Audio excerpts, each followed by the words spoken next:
हमेशा एक रूल रहा है, पहला तो बौद्धिक बनने का। मैंने बताया था कि एक बुक है आपका थिंक लाइक ए मॉन्क, उसमें एक रेशियो दिया गया आपका 5 लाख लोगों पे सर्वे करके कि दुनिया में 93% लोग जो है वो मतलब अल्पज्ञानी हैं, बस 7% ही है जो बौद्धिक होने की तरफ जाते हैं, इंटेलेक्चुअल होने की तरफ जाते हैं। तो आप पहले तो उन 7% में शामिल हो जाइए, सिलेक्शन होना ना होना ये बाद की विषय है, ठीक है। और फिर उसके बाद में आपको ये देखना है कि आपको इस चीज़ की ज़रूरत क्यों है। और अगर आपने ये पहचान लिया, हाँ मैं एक निम्न वर्ग या फिर एक मीडियम फैमिली या लो फैमिली से मैं बिलोंग करता हूँ, तो सरकारी नौकरी एक ऐसी चीज़ है जो गर्दिश नहीं आने देती। आपके सामने शायद जीवन में कुछ वीडियोज आएंगे कि आप चमत्कार कर दो, धमाल कर दो, सरकारी नौकरी से कुछ नहीं हो सकता, आप ये कर दोगे वो कर दोगे। दरअसल में हर जगह एक जोखिम है, ठीक है। व्यापार हम इसलिए नहीं कर सकते क्योंकि हमारे पास फंड्स नहीं होते, ठीक है। व्यापार में अगर जोखिम हो गया तो शायद आगे की वो स्थिति भी नहीं होगी। तो अभी आप यहाँ प्रयास करिए, जब तक आपके पास एक मौका है, 2-4 साल मेहनत करिए, और उसके बाद व्यापार के विकल्प हमेशा आपके लिए खुले रहेंगे, ठीक है। उसमें कोई एज क्राइटेरिया नहीं होता, गवर्नमेंट जॉब के लिए एज क्राइटेरिया होता है। तो क्या होता है कि मीडियम फैमिलीज में चीज़ें और एक मतलब जो सम्मान प्रेस्टीज भी बढ़ती है और सच में चीज़ें बदलती हैं उससे। ये मेरा एक्सपीरियंस है, अपने घर का एक्सपीरियंस है, मैंने देखा है उसको।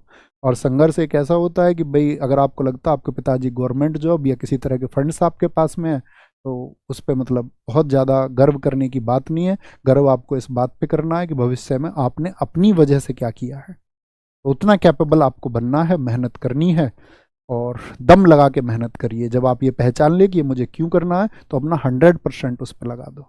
दो नावों पे सवार नहीं होना है। दो नावों पे सवार नहीं होने का मतलब क्या बताता हूँ मैं आपको, कि ये भी करना है वो भी करना है। सचिन तेंदुलकर जी को हमेशा से क्रिकेटर बनना था, महान क्रिकेटर बने। लता जी को हमेशा से अच्छी सिंगर बनना था, मैंने सुना था ये बचपन में कि इसलिए वो महान सिंगर बनी, ठीक है। लेकिन ऐसा भी नहीं होता है कि हमेशा यही दो लोगों पे अप्लाई होता तो सब पे अप्लाई होगा। धोनी पहले फुटबॉल खेलना चाहते थे, फिर बाद में क्रिकेट में आए तो क्रिकेट में बहुत सफल हुए। तो इस बात की गारंटी है कि आप अपना एफर्ट अभी लगाइए। जब आपको ये लगे कि आपके लायक नहीं है, आप गलत फील्ड में आ गए, तो जो फील्ड चुने वो सावधानी से चुने।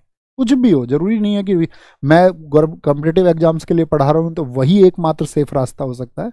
आप शायद उससे बहुत बेहतर कर सकते हो, लेकिन पहले इस विकल्प पे अपना 100% दीजिए। 100% अपना दो तो रिजल्ट जो है उसके बनने के चांसेस ज़्यादा होंगे, सफल होने के चांसेस ज़्यादा होंगे। और कॉम्पिटिटिव एग्जाम की प्रिपरेशन करते समय 5% बच्चे ही सफल हो पाते हैं, क्योंकि देश की पॉपुलेशन बहुत ज़्यादा है। गवर्नमेंट भी उतना रोजगार सृजन नहीं कर सकती। आप सोचे कि जो तैयारी करें उन सबको जॉब मिल जाए, संभव नहीं है। तो उन 100 के 5 यानी कि 5% जो सफल होंगे, 100 बच्चों में से 5 बच्चों में आप शामिल हैं या नहीं हैं।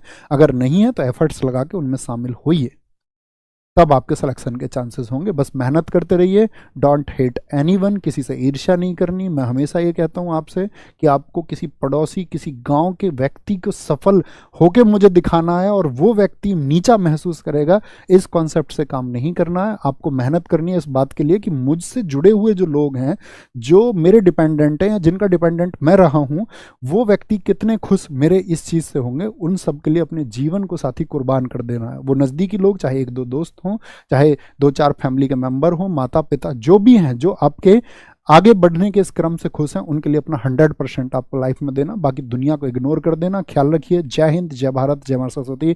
टेक केयर, नमस्ते।